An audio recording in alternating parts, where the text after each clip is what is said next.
기독교 윤리 수업을 시작하겠습니다. 이번 주가 9월의 마지막 주가 되겠습니다. 사회적 거리두기로 인해서 예전 같지 않은 추석을 맞이할 것 같은 생각이 들긴 하지만 오히려 이번 연휴 기간이 여러분에게 더욱더 유익한 그런 시간이 되기를 빕니다. 오늘 우리가 해야 할 수업의 내용은 기독교 윤리에 대한 도전을 이어서 강의하도록 하겠습니다. 지난주에 마치지 못한 기독교 윤리에 대한 도전 중 하나인 이기주의 마무리하지를 못했는데 이기주의에 대해서 마무리하고 그런 다음에 기독교 윤리에 대한 그 도전의 세 번째 도전인 진화론의 도전과 그리고 네 번째 도전인 무신론의 도전을 살펴보도록 하겠습니다. 그러면 지난주 이기주의에 대한 마치지 못한 부분을 이어서 강의하도록 하겠습니다.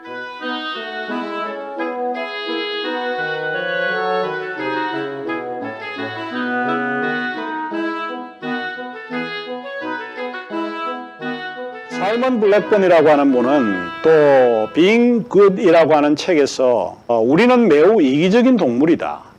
그보다는 차라리 우리는 철저히 이기적인 동물이라 말하는 편이 나을 거다.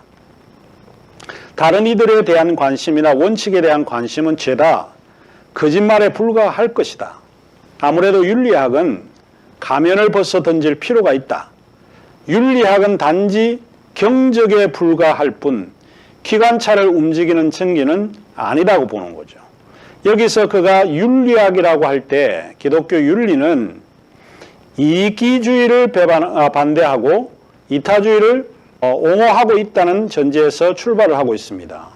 그래서 이제 그는 이미 인간 자체는 굉장히 이기적인 동물이라고 볼 수 있는데 이 윤리는 사실은 경적에 불과하고 기관차를 움직일 수 있는 전개는 될 수 없다. 이렇게 주장을 합니다. 그래서 기독교 윤리에 대한 도전이 참 심각하다. 이렇게 보는 거죠. 그 다음에 기독교 윤리의 도전 가운데 네 번째가 무엇인가 하면 기독교 윤리에 도전하는 네 번째 요소가 진화론입니다. 진화론. 자, 진화론은 우리 사회에 널리 팽배해 있는 과학 이론 중에 하나이죠. 실제로 사람들은 과학 이론에 대해 열정합니다. 이는 과학은 믿을 수 있고 신뢰할 수 있는 지식이에요. reliable knowledge이기 때문에 사람들은 과학을 신뢰하고 있습니다. 그러니까 이 기독교 윤리를 우리가 주장하게 되면 이 과학의 진화론에 의해서 공격을 받게 되는 것은 뻔한 사실이 아닐 수 없습니다. 특별히 이제 다윈의 진화론이 기독교 윤리학에 지대하게 도전을 하고 있는데 진화론이라고 하는 것은 한마디로 자연 선택에 관한 이론입니다.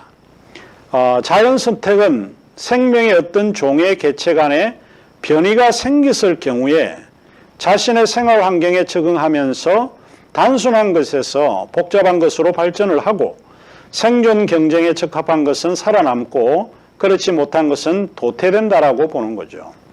리차드 도킨스의 이야기와 굉장히 유사하죠. 사실은 거기에서 이 다윈에게서 배웠기 때문에 결국 인간이 가지고 있는 이기적인 것이 자기의 개체를 생존 경쟁에서 적합하게 살아남게 한다라고 하는 것이죠. 이런 다윈의 진화론이 기독교 윤리에 도전으로 작용을 합니다. 특별히 이 다윈의 진화론에 근거한 그 가운데 하나가 생물학적 결정론입니다. 생물학적 결정론에 따르면 인간의 행위가 우리의 생물학적 특성에 의해서 결정이 되어진다는 거예요. 인간의 행동과 결정은 이미 유전자에 의해서 결정되어 있습니다. 그러니까 인간의 행동이 결정됐다라고 하는 것은 이미 프로그램화되었기 때문에 자유라고 하는 것이 들어설 여지가 없다는 것입니다.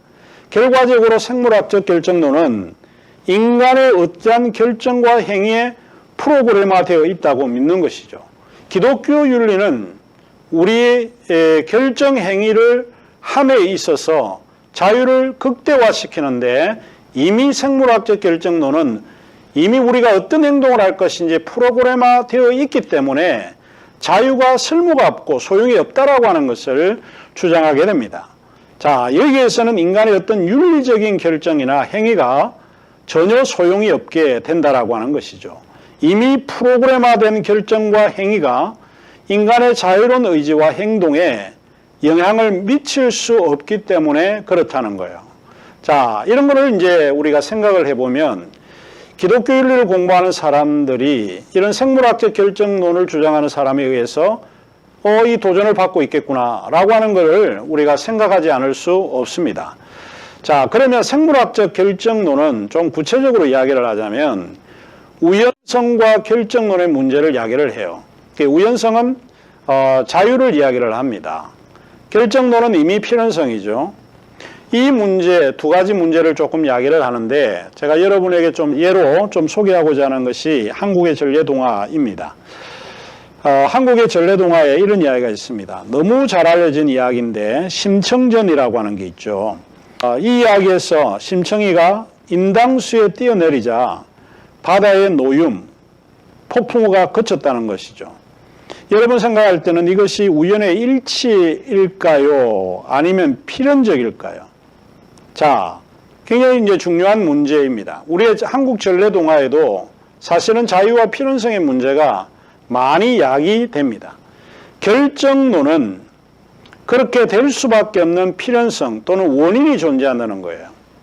원인과 결과의 전형적인 해석이 가능한 것이 바로 우연성과 결정론의 문제입니다. 결과는 원인을 전제로 합니다. 어떤 원인이 있기 때문에 이런 결과를 예측할 수 있다는 것이고, 그래서 원인은 결과를 만들어냅니다. 결론적으로 사물의 결과는 필연적이거나 또는 모든 사건은 선행하는 원인의 결과다. 이렇게 생각해 볼 수 있습니다. 그러면 왜 사람들은 우연의 법칙이나 원인을 찾을까 하는 질문을 던져볼 수 있습니다. 자, 그러면 자유, 우연성이라고 하는 것은 사물에는 어떤 목적이나 의도된 프로그램이 존재하지 않고 단지 일어나고 있다, 이렇게 믿는 것을 말합니다. 이와는 반대로 필연성이라고 할 때 결정론을 의미하는데 사물에는 어떤 목적이나 의도된 프로그램이 존재한다고 믿고 그것에 따라 사건이 발생한다고 믿는 것입니다. 예컨대 9.11 미국 무역센터 폭발 사건 같은 거는 이미 결정이 되었기 때문에 그때 그 시에 그런 사건이 일어날 걸로 예측을 했다는 겁니다. 그 다음에 뭐 유전적 질병이라든지 크론병 이런 것들은 인간의 자유와 무관합니다. 그래서 이런 필연성 결정론이 분명히 존재한다라고 보는 거죠. 생물학적 법칙은 어쩌면 결정론을 지지하는 것처럼 보입니다. 만일 그렇다면 이유는 뭔가라고 하는 것이죠. 제가 한 세 가지 것을 통해서 좀 한번 설명을 해보고자 하는데, 첫 번째로 인간의 조건을 개선할 수 있다는 희망이 사라집니다. 이 결정론을 지지하게 되면 인간의 자유로운 행위를 통해서 사회나 국가나 또 우리가 속해 있는 공동체를 개선할 수 있다라고 하는 그런 희망이 사라지게 됩니다. 이미 결정이 되어 있으니까 그런 거죠. 둘째, 자유의지는 신화가 되고 행동에 대한 책임은 묻지 않을 것입니다. 우연성이나 자유를 허용하게 되면 내가 책임이 있다라고 하는 것을 이야기하지 않을 수 없습니다. 그러나 이미 결정이 됐다면 내가 하는 행위 자체가 나의 행위와 무관하기 때문에 이미 결정된 것에 의해서 따라서 움직이기 때문에 책임을 물을 수 없다는 것이죠. 그리고 만일 결정론을 지지하게 되면 삶의 의미와 목적이 사라집니다. 마치 모든 것이 프로그램에 따라서 움직이게 됩니다. 우리가 언제 죽을지, 또 우리가 어떻게 병이 날지, 이런 모든 것들은 프로그램에 의해서 움직여지기 때문에 이 삶의 의미와 목적이 사라지게 된다는 거예요. 그러므로 생물학적 결정론은 기독교 윤리에 참 엄청 큰 도전이 될 수밖에 없다, 이렇게 보는 거죠. 사이먼 블랙번은 Being Good에서 이렇게 이야기를 하고 있습니다. 진화론은 도덕과 관련된 기획을 무효화한다는 겁니다. 이미 진화적 과정 속에 있는 모든 것이 결정됐기 때문에 그렇다는 거죠. 왜냐하면 그것은 결정된 자연을 바꿀 수 없기 때문에 그렇습니다. 머리카락이 전혀 자라지 않도록 막을 수가 없습니다. 왜냐하면 우리는 머리카락이 자라도록 프로그램되어 있기 때문에 그렇습니다. 흑이나 갈증을 느끼지 말라는 명령도 소용이 없습니다. 왜냐하면 인간은 그것을 조절할 수 없기 때문에 그렇습니다. 성욕 자체를 금지하고 극도의 금욕적인 규칙도 소용이 없을 수 있습니다. 왜냐하면 인간은 성욕을 조절할 수 없기 때문입니다. 이 성욕은 이미 프로그램화되어 있기 때문에, 결정되었기 때문에 그렇다라고 보는 것이죠. 자, 이런 점에서 생물학적 결정론은 기독교 윤리에 크나큰 도전이 아닐 수 없다라고 하는 것입니다. 자, 그 다음에 이제 다섯 번째 기독교 윤리에 대한 도전 중 하나가 무신론입니다. 우리 기독교를 믿지 않는 무신론의 이런 공격이 기독교 윤리에 크나큰 도전으로 맞서고 있습니다. 이런 질문을 던져볼 수 있습니다. 하나님이 없이도 우리는 진정으로 선한 삶을 살 수 있을까? 기독교의 일반적인 생각은 우리가 선한 삶을 살고자 하고 도덕적인 삶을 살고자 하는 이유 중 하나가 하나님 때문에 그렇다는 겁니다. 하나님이 없이는 우리는 선한 삶을 살고자 할 필요가 없다는 겁니다. 그렇다면 실제 하나님이 없이도 우리는 진정으로 선한 삶을 살 수 있을까? 어느 누구도 하나님을 본 사람은 없습니다. 따라서 하나님은 존재하지 않는다. 이것이 무신론자들의 주장입니다. 두 번째로 하나님은 인간의 투사일 뿐이라는 거예요. 우리가 잘 알고 있는 포에르바 같은 이런 사람들은 실제로 기독교의 공격적인 표현을 서슴지 않았습니다. 하나님이 하나님의 형상대로 인간을 창조하셨다. 이게 기독교 신앙의 기본 원리입니다. 그런데 포에르바 같은 사람은 인간이 인간의 형상대로 하나님을 창조했다는 겁니다. 결국은 신이 존재하는 게 아니라 인간이 위대하기 때문에 인간이 가지고 있는 생각에 의해서 하나님이 창조되고 만들어진다라고 보는 거죠. 그래서 결국 인간이 가지고 있는 생각이 투사된 이미지가 하나님이라는 거죠.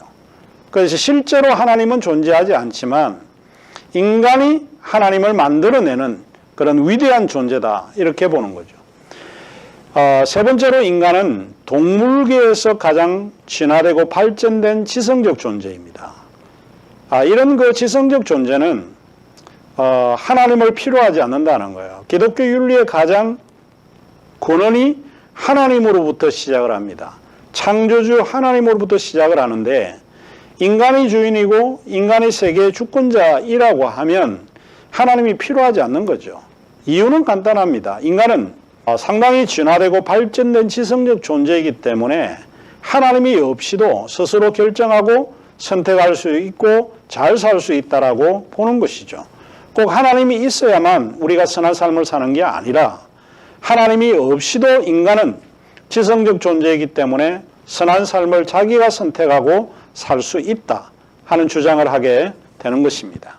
그 중에 이제 예를 들다라고 하면 세상에는 악과 고통이 존재를 하죠. 따라서 하나님은 악과 고통을 해결할 수 없기 때문에 하나님은 존재하거나 무능한 존재일 것입니다. 사실 악과 고통의 문제는 무신론자들이 기독교를 공격하는 가장 중요한 개념 중에 하나입니다. 하나님은 선하시고 전능하시고 능력이 많으신 분이신데 세상의 고통과 악과 부조리 이런 거를 제거할 수가 없다는 거예요. 결론적으로 이야기를 하면 하나님은 선하지도 않고 하나님은 전능하지도 않다라고 주장을 합니다. 하나님이 살아계시다면 왜 아우슈비츠 사건이나 세월호 사건과 같은 이런 일을 막지 못할 수 있었을까? 이런 이제 비판을 가하게 되는 것이죠. 따라서 하나님은 존재하지 않거나 아마 능력이 없는 무능한 존재일 수밖에 없을 것이다. 라고 이제 기독교 윤리에 대해서 도전을 하고 있습니다. 그리고 신을 믿는 종교가 무신론자들이나 비유신론자들이 생각할 때는 오히려 세상에 폭력을 가져왔다고 주장을 합니다. 따라서 하나님을 믿는 종교는 어쩌면 굉장히 유해한 종교인지 모른다 하는 것이 기독교 밖의 사람들의 도전입니다. 성서의 하나님, 성서의 신은 원시적일 뿐만 아니라 혐오감을 더해준다고 주장을 합니다. 따라서 유해하고 혐오스러운 신은 배척되어야 한다. 참 이 기독교 윤리에 대한 도전이 우리가 이제 이 도전에 맞서서 싸워야 되는데 상당히 큰 도전이 아닐 수 없습니다. 제가 여기 카이 넬슨을 언급을 했는데 이분은 철학자이기도 하고 철학 안에서도 윤리를 강조하는 사상가입니다. 지금은 캐나다 캘거리에 살아가는 분이신데 이분의 이제 주장하는 것 가운데 하나가 사후생존에 대한 믿음을 많이 강조합니다. 기독교인들은 사후생존에 대한 믿음을 가지고 있는데 이분은 여기에 대해서 비판을 하면서 이러한 믿음은 일종의 마취제와 같다. 이렇게 주장을 합니다. 따라서 현실을 외면하는 종교의 신은 그가 내리는 결론은 배척되어야 한다. 이렇게 주장하는 거죠. 자, 여기에 보이는 기독교 윤리에 대한 도전 가운데 왼쪽에 보이는 분이 카이 닐센입니다. 이분이 이제 쓴 책 가운데 하나가 Ethics Without God인데 하나님이 없는 윤리학이라고 하는 거죠. 사실 이제 윤리학이라고 하는 것은 하나님이 근거를 잡지 않아도 괜찮다라고 이제 주장하는 사람입니다.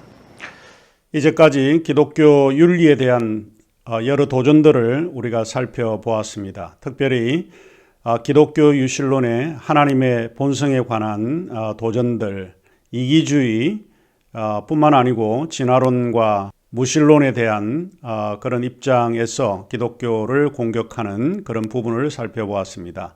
이제는 우리가 기독교 윤리에 대한 도전들에 대한 대답을 제시할 필요가 있는데 이어지는 강의에서는 그 도전들에 대한 대답들을 제시해 보려고 합니다. 잠시 후에 뵙겠습니다.